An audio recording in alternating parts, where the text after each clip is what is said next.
ला झटारे शिवजीको प्रसाद हेन्दले खाइदिउँ।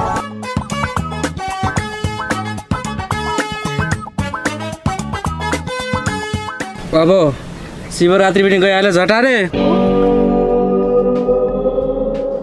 गयो त अब के गर्नु, शिवरात्रि त एउटा बाहना मात्र हो।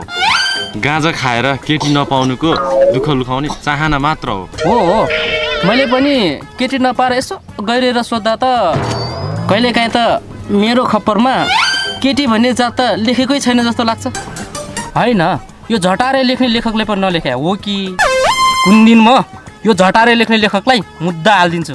त्यो लेखकलाई मुद्दा हालेपछि अर्को भाग चाहिँ कसरी आउँछ त? कुरा त ठिकै गरिस्, मुद्दा हालेपछि अर्को भाग चाहिँ कसरी आउँछ त? छोड्दै त्यो कुरा। तल म एउटा प्रश्न सोध्छु, सही उत्तर दे त। सोध्न त सोध, के हो?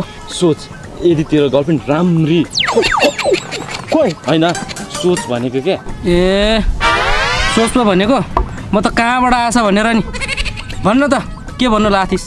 सोच कि तेरो गर्लफ्रेन्ड राम्री, बुझ्ने, तेरो ध्यान राख्ने वाली, तमाथि कहिले शङ्का नगर्ने, मिठो खाना बनाउने वाली भई भने त उसलाई के भनेर सम्बोधन गर्छस्? राम्री, बुझ्ने, मेरो ध्यान राख्ने, म माथि शङ्का नगर्ने, मिठो खाना बनाउने भनेपछि सबै गुण भएको एउटै केटीमा के अब के भन्छस्? सिधै पल्लो गाउँको तोरीहरूले फैलाएको हल्ला भन्छु नि, अरू के भन्नु।